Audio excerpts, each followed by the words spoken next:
I'm the small one.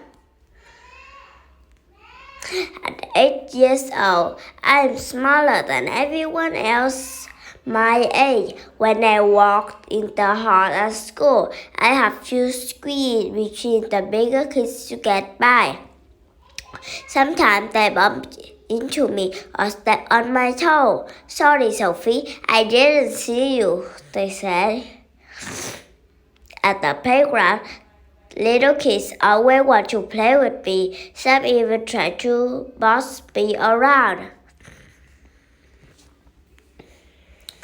Don't climb up that big slide, little girl. One kindergartner warned me last week. I think I'll be okay, I said. She watched me slide down. Her mouth gaps open. My best friend, Casey, is one of the tallest kids in second grade. Her legs are so long that when she walks, I have to jog to keep up with her. Sometimes grow up at her, who's your little friend? One day while I was over at Casey's house, her grandmother thought Casey was babysitting me. This is Sophie, Casey explained, my best friend. So sweet, her grandma said. I learned to word me and smile brightly. What grade are you in, Sophie? She asked. Second grade, I answered. She blinked in amaze, then glazed over at Casey. Is that true? She asked. That really rubbed me the wrong way.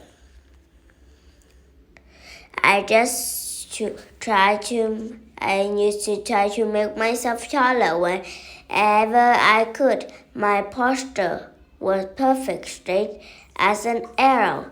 I hung from a tree in our backyard to stretch out my limbs.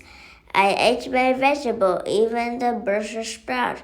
Every day I measured myself to see if I grow any taller, but I was the same height every time. It was frustrating.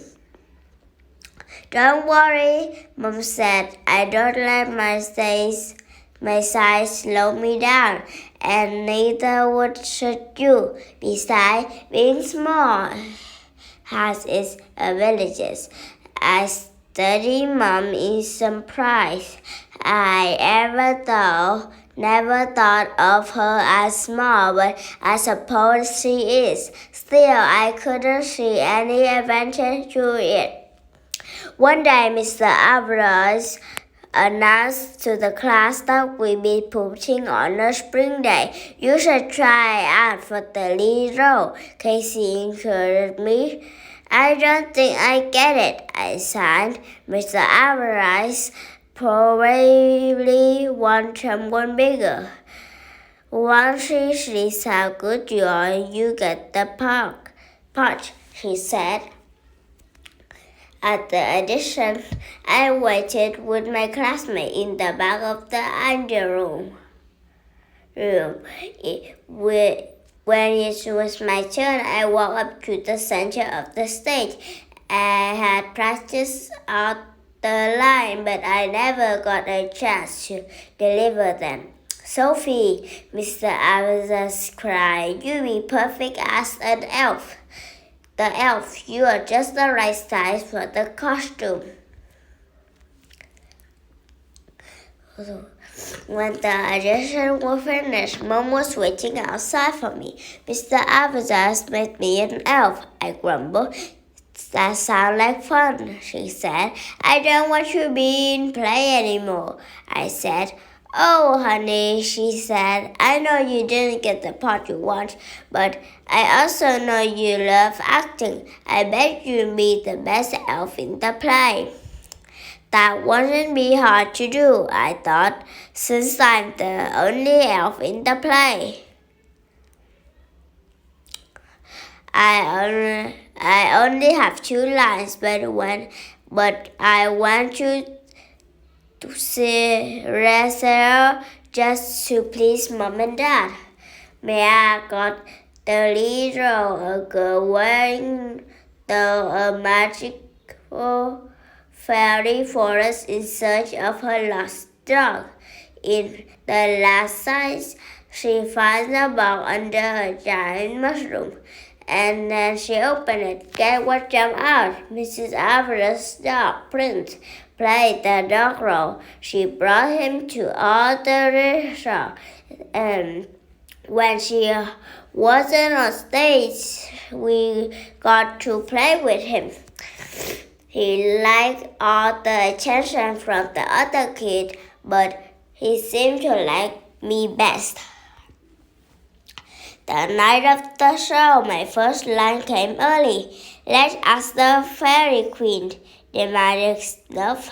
Since my only other line was toward the end, I wait officers taking turns scratching Prince and scratching myself as a bonus. The elf costume fit me, not only a glove but like a thick wool itchy gloves. When it's time for the grand final, Mr. Evans placed Prince inside the box and that the box would break on stage. When Mia opened the box, Prince jumped out as planned, but he jumped over the giant mushroom, which fell over. Not planned before Mr. Evans could catch him. The frightened dog leaped off the stage and disappeared underneath it. Mrs. Evans called him, but he whimpered and refused to come out. The lights came on the theater, and an announcer statue faded in their seat. The entire class gathered at the edge of the stage. How are we going to get him out of there? Mr. Evans asked. I'm small enough to squeeze under there, I said. I get him. I crawled up the desk and the cobweb beneath the stage until I reached Prince. In the dark, I could hardly see him, but I could